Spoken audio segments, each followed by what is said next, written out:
You do not control the chaos awaiting you today, but you hold absolute dominion over how you will meet it. The world will throw stones. The question is whether you will be shattered or sharpened. Your perceived weakness is merely a failure to prepare your mind for the inevitable onslaught. Stop hoping for an easy path and start forging an unbreakable self. This profound insight into mental resilience, called Premeditatio Malorum, the premeditation of evils, was a cornerstone of Emperor Marcus Aurelius's own morning ritual. You will discover how anticipating the day's difficulties doesn't invite them, but disarms them, leading to a profound inner calm, and how understanding the transient nature of all external events sets your spirit free from anxiety's relentless grip forever. Marcus Aurelius, in his personal writings, the Meditations, didn't just rule an empire. He waged a daily internal war for peace and virtue. Every morning, long before the sun had fully risen, before the crushing demands of governing a vast empire, before the countless diplomatic crises or the relentless campaigns on the northern frontier, he engaged in a ritual not of prayer for ease, but of preparation for hardship. He understood that external circumstances were capricious, indifferent to his desires, and utterly beyond his ultimate control. His battle was always inward. He would reflect deeply, often writing, "Say to yourself in the early morning, I shall meet today ungrateful, violent, treacherous, envious, uncharitable men. All of these things have come upon them through their ignorance of real good and ill, and of the difference between things good and bad." Marcus Aurelius, Meditations, Book 2, Number 1. He wasn't dwelling on negativity, nor was he fostering a cynical view of humanity. No, he was performing a vital mental inoculation. He knew with absolute clarity that the world outside his palace walls was unpredictable, often brutal, filled with individuals whose actions stemmed from their own internal disquiet, not necessarily malice aimed at him. He anticipated the potential for lies, for betrayals, for frustrating delays, for profound disappointments. He foresaw the possibility of illness, of the loss of loved ones, of unfair criticism from his own senators or generals. This process was not fatalism, it was mental vaccination against despair. He understood that these external events, whether a barbarian invasion at the border or a courtier's treachery in the palace, were ultimately beyond his control. But his reaction to them, his internal state, his emotional response, that was his sovereign territory, a domain he could guard with unyielding vigilance. He recognized that the sting of an unwelcome event often comes from its unexpectedness, the shock to our preferred reality. By facing these possibilities head-on in the quiet of his morning, he stripped them of their power to surprise and overwhelm him. He cultivated a radical acceptance of what life might deliver. Think for a moment about the modern professional dreading an impossible meeting, or the entrepreneur facing an unforeseen market downturn, or even just the daily commuter bracing for traffic. We so often hope for the best, crossing our fingers, only to be completely blindsided and emotionally derailed by the slightest deviation from our idealized plan. Marcus Aurelius offers us a profoundly different, more robust way to navigate existence. Why do so many of us live in a constant state of low-grade anxiety, perpetually on edge, even when no immediate threat looms? Is it because life is objectively harder now than in ancient Rome? Or is it because we refuse to confront reality directly, clinging instead to fragile hopes and untested assumptions about how things should be? We spend countless hours strategizing to avoid discomfort, to sidestep inconvenience, to ensure every interaction is smooth, every outcome favorable.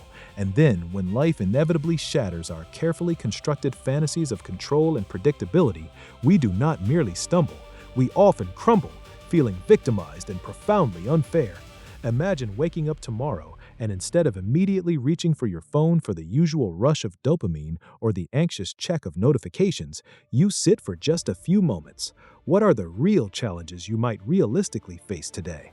Not the far-fetched catastrophes you invent, but the probable ones.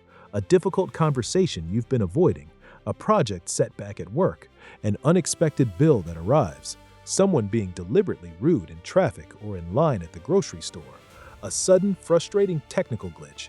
The untrained mind reacts to these events when they inevitably occur with shock, frustration, and often outright anger. It feels victimized. Why me? It screams internally. It interprets every external hurdle as a personal affront, a disruption to its preferred narrative. But the mind forged by Premeditatio Malorum is fundamentally different. It recalls calmly, "Ah yes, this was one of the possibilities I considered this very morning." The shock is absorbed before it can take root. The overwhelming emotional surge is muted because you've already visited that future, not to dwell in negativity, but to prepare yourself. You've already mentally rehearsed your response, not of panic, but of resilience, of reason, of calm acceptance. Epictetus, another towering figure of Stoicism, observed, "It's not what happens to you, but how you react to it that matters." This ancient truth transforms into a living, impenetrable shield when you actively practice Premeditatio Malorum. Consider the profound before and after. Before, you would wake up harboring a silent, often subconscious hope that everything would go perfectly. Before sign of trouble, the slightest deviation from your ideal plan, and you would spiral into stress, anxiety, anger, feeling completely overwhelmed and helpless.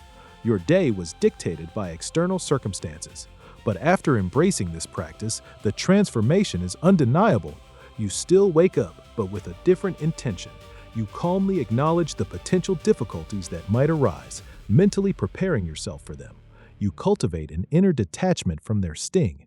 When challenges do arise, as they always will, you meet them with a steady gaze, a calm breath, a reasoned, measured response. You detach from the immediate outcome because you've already considered its transient nature. You know with certainty that this moment of difficulty, like all moments, will pass.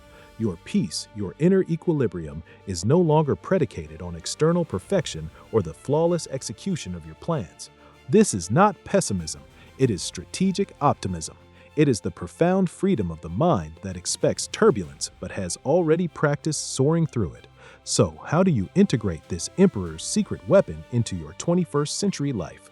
Here are 3 specific Stoic practices for daily use, designed to forge your own iron mind. First, institute a morning mental rehearsal. Every single morning, before anything else, before your phone, before breakfast, before the demands of the day pull you in 1,000 directions, find a quiet space. Instead of just listing what you hope will happen, consciously list what could go wrong. Spend a few minutes visualizing these potential difficulties. See yourself facing that difficult client, grappling with a broken appliance, encountering a sudden, infuriating delay in your commute. But crucially, do not just see the problem, see yourself responding with virtue. See yourself remaining patient, resourceful, calm, just, and even-tempered, despite the provocation.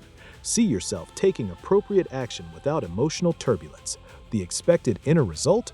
The sharp, unexpected emotional sting of unforeseen adversity diminishes dramatically.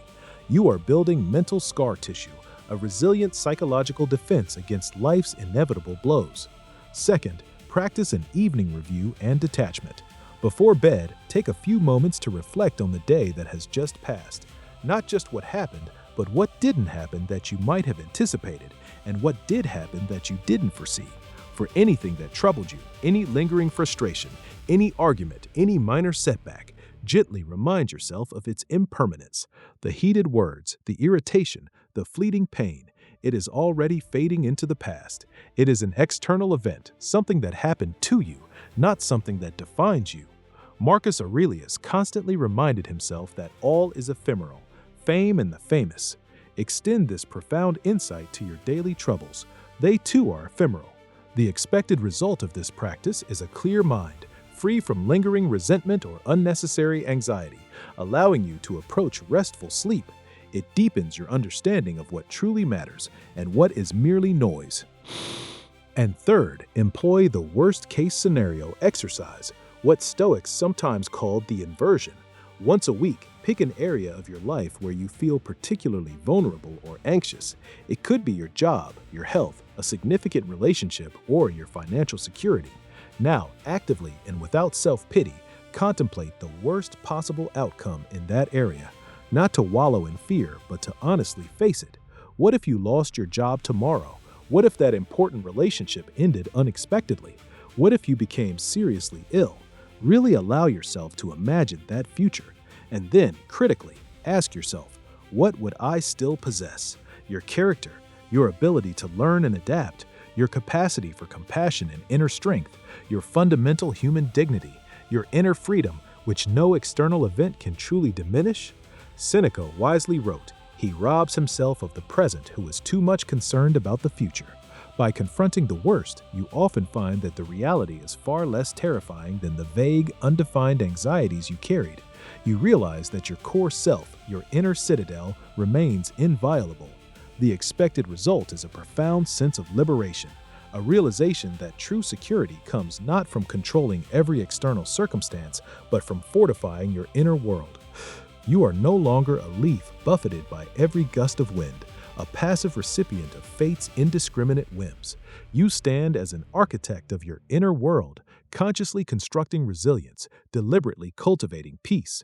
You understand, at a fundamental level, that true power lies not in avoiding pain or difficulty, but in choosing your precise response to it.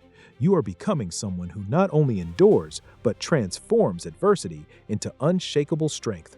The world outside might rage, chaotic and unpredictable, but within you, a quiet, unshakable fortress of calm now stands, built brick by brick through conscious practice. You see challenges not as existential threats, but as vital opportunities to practice your philosophy, to hone your inner craft, to prove your mettle. You are not just living, you are mastering the art of living, day by difficult day. The wisdom of Marcus Aurelius offers more than just a philosophy, it provides a profound blueprint for an impregnable mind. To integrate Premeditatio Malorum into your daily rhythm is to choose strength over fragility, peace over panic, mastery over meekness. This isn't just an ancient idea, relegated to dusty texts. It is your urgent call to profound self-possession, to an enduring mental fortitude. The path to an unshakable mind has only just begun, and what comes next is even more vital. It will fundamentally alter the very ground beneath your feet, redefining your understanding of success itself. Stop hoping for an easy smites for Thado.